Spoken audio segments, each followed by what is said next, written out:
पापा आज गोटे गपटे कहना गप को गप कहबी हाँ तुम छोटे बेला कथा कह मो पिलादिन कथा बहुत दुखर कथा रे कहला माने मन दुख हम तुम कहना कहबी तुम ए स्कूल रू आसिले कौन कर खेलुच खेलुच कौन खेलुच मोबाइल देखुच कंप्यूटर देखुच टीवी देखुच आम बेले एराक नाला कि कंप्यूटर नाला कि टीवी नाला टीवी नाला जे आम गाँव गोटे टीवी थी क्या जानचु जो प्रभात अंजल न गोटे टीवी थी पुणी छोटे एरिकीटे पुणी ब्लाक एंड व्हाइट ये महाभारत दिए महाभारत देखा आम खमार साल जानचु ना सेठी केते लोक गदा जानचु गोटे रूम भितर 150 कि 200 पाखापाखि लोक आम बस देखुलु महाभारत से पूरा भाइराल जानच ना ना माने गाँ गंड पूरा सुनसान हो जाए रविवार दौला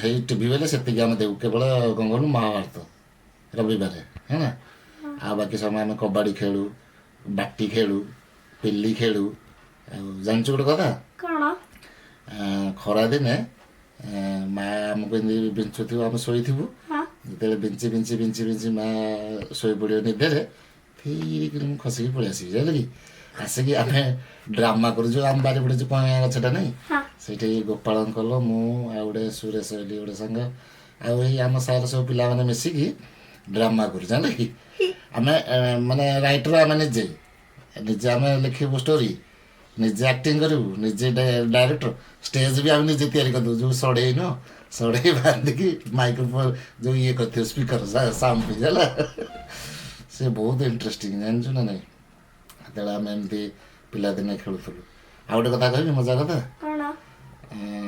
एबे तुम साइकिल चलाउछ डायरेक्ट पछपटे 2-3टा चक्का लग जाए आगे गोटे 4टा चक्का तुम चलाउछ आराम से आम बेले छोट साइकिल नाला बड़ साइकिल जानचु ना आग माने हाफ हैंडल शिखु माने तल पेडाल है कहतु आम जो कहूँ तल पेडाल भारी डिफिकल्ट से साइकिल चल शिखा है आ ऊपर सीट की माने आम गोड़ पाइबन ना आग तलरे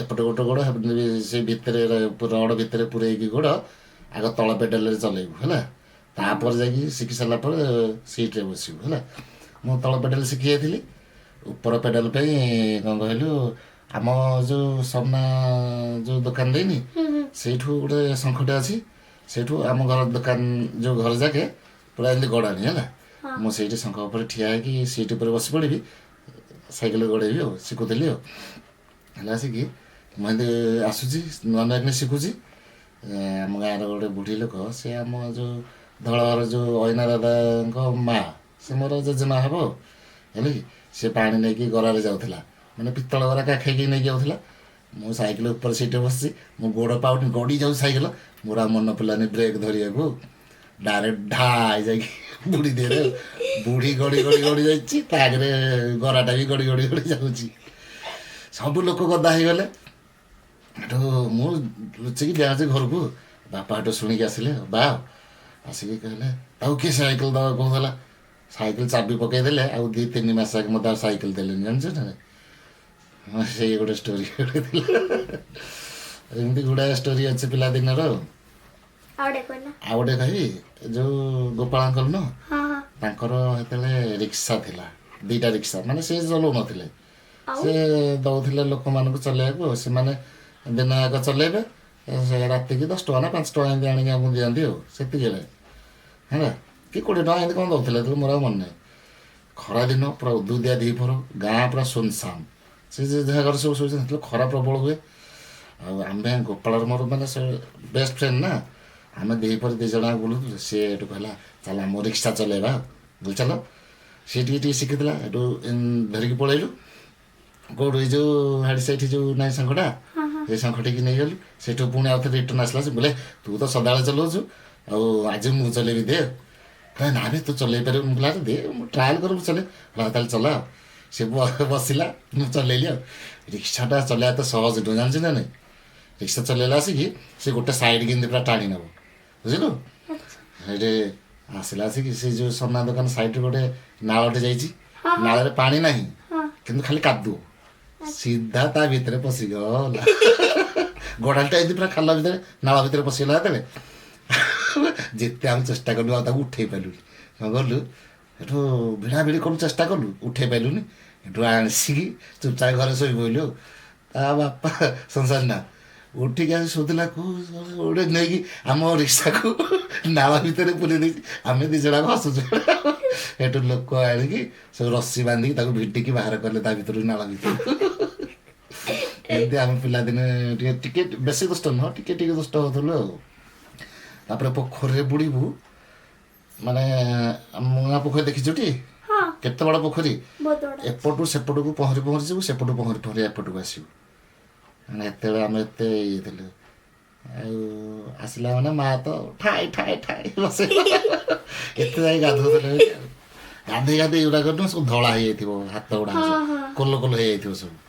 ଏତେ ଗାଧୋଉଥିଲୁ ଆମେ ପୋଖରୀରେ। ତମେ ତ ପୋଖରୀରେ ଦେଖିନଥିଲ ଆଜି ଯାକେ, ଏବେ ଅବଶ୍ୟ ଦେଖିଛ, ଗାଁ ଗଲାବେଳେ ଦେଖୁଛ ନା। ପୋଖରୀରେ ଗାଧୋଇଛୁ? ହଁ କୋଉଠି ଗାଧୋଇଛୁ? ଗାଧୋଇଥିଲୁ? ଗାଧୋଇ ମୁନା ଭାଇ ସହିତ ଯାଇକି ନା। ଏମିତି ବହୁତ ଷ୍ଟୋରି ଅଛି। ଆଉ ମଜା ମଜା କଥା ଅଛି, କେତେ ଦୁଃଖ କଥା ବି ଅଛି। ଆଜି ସାଙ୍ଗସାଥି ମାନେ ସବୁ କିଏ କୁଆଡ଼େ ସବୁ ପଳେଇଲେ, ଅଲଗା ହେଇଗଲେ। ଆଉ ସେତେବେଳେ ଆମ ଗାଁର କଲେଜ ଆମେ ଯେତେବେଳେ ଆସୁନଥିଲୁ, 15-20 ଜଣ ପିଲା ଏକାଥରେ ସାଇକେଲ ଧରିକି ଗୋଡ଼ା ଗୋଡ଼ି ହେଇକି ଆସିବୁ। ବଡ଼ ହେଇଯାଇଥିଲୁ। ଛୋଟବେଳେ ତ ଆହୁରି ବଢ଼ିଆ ବଢ଼ିଆ ଅଛି। ଆଉ ଥରେ କେତେବେଳେ କହିବି ହେଲା। ଆହୁରି ବଢ଼ିଆ ବଢ଼ିଆ କେମିତି ଆମେ ଆମ୍ବ ଗଛରେ ଚଢ଼ିକି ପଡ଼ିକି ମୋ ଗୋଡ଼ ଭାଙ୍ଗି ଯାଇଥିଲା। ଆଉ ଏଟା କମ୍ ଦୁଷ୍ଟ ହଉଛ। ଏଟା ଦୁଷ୍ଟ କ'ଣ, ଆମେ ସେତେବେଳେ ତମ ଭଳିଆ ଆମେ ମୋବାଇଲ ବସିକି ଦେଖୁନଥିଲୁ କି ଟିଭି ଦେଖୁନଥିଲୁ। ଆମେ ଖେଳୁଥିଲୁ ବାଟି ଖେଳିକି। ଏ ଯେଉଁ ପିଲି ଖେଳ ଜାଣିଛୁ? ପିଲି? ହଁ, ଟୁଙ୍ଗି ପିଲି ଆମର ସେପଟେ ଖେଳନ୍ତି। ମୋ ଏଇ ଆଖି ଏଇଠି ଦେଖେ ଗୋଟେ ଦାଗ ହେଇଯାଇଛି, ପିଲି ବାଜି ଯାଇଥିଲା ଏଇଠି। ମା କହିଲା ଏଇଟା କେମିତି ହେଲା? ମୁଁ କହିଲି ପଡ଼ିଯାଇଲି। ଦେଖିଲା ସେ ପିଲି ଆସିକି ବାଜି ଯାଇଥିଲା ଏଇଠି।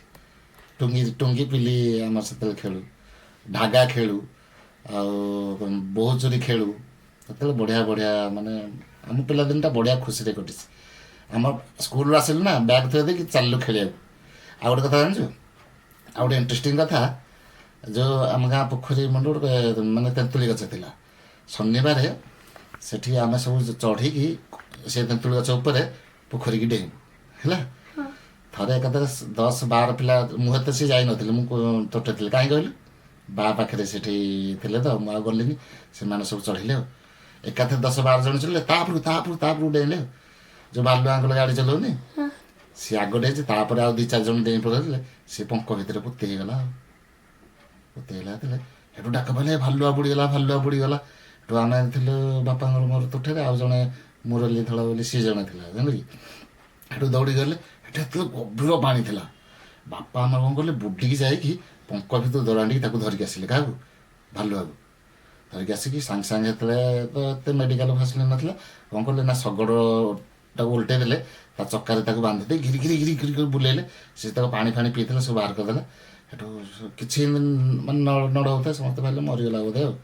ସେଠୁ ଆସିକି ତା ଜେଜେବାପା ଲଙ୍କା ନିଆଁରେ ଲଙ୍କା ପକେଇକି ତା ନାକଟି ସେ ଧୂଆଁଟା ଦେଲା, ଛିଙ୍କି ଦେଲା, କହିଲେ ନାଇଁ ନାଇଁ ବଞ୍ଚିଛି ବଞ୍ଚିଛି। ସେଠୁ ସାଙ୍ଗେ ସାଙ୍ଗେ ତାକୁ ନୟାଗଡ଼ ନେଇକି ଗଲେ ସେଠି ଆଉ। ନୟାଗଡ଼ ନେଇଗଲେ କ'ଣ ଗୋଟେ ବଞ୍ଚିଗଲା ସେ, ନହେଲେ ସେ ମରିଯାଇଥାନ୍ତା, ଜାଣିଛ ନା ନାହିଁ। ଆଉ 1-2 ସେକେଣ୍ଡ ହେଇଯାଇଥିଲେ ମରିଯାଇଥାନ୍ତେ ସେ। ଏମିତି ଆମର ହଁ, ସେତେବେଳେ ଆମେ ଏମିତି ମାନେ ଦୁଷ୍ଟାମି କରୁଥିଲୁ, ଗଛରେ ଚଢ଼ିକି ଡେଉଁଥିଲୁ ତଳକୁ। ଆହୁରି ଏମିତି ବହୁତ ବହୁତ ଷ୍ଟୋରି ଅଛି ଆମ ପିଲାଦିନର କାହାଣୀ। ମୁଁ ଆଉ ଗୋଟେ ଭିଡ଼ିଓ କଲେ କହିବି ହେଲା। ଆଉ ଏତେ ସମୟ କଲେ ଶୋଇବା, ରାତି କେତେ ହେଲାଣି ଜାଣିଛୁ? 11:30 ହେଲାଣି, ଶୋଇପଡ଼ିବା ହେଲା। Good night.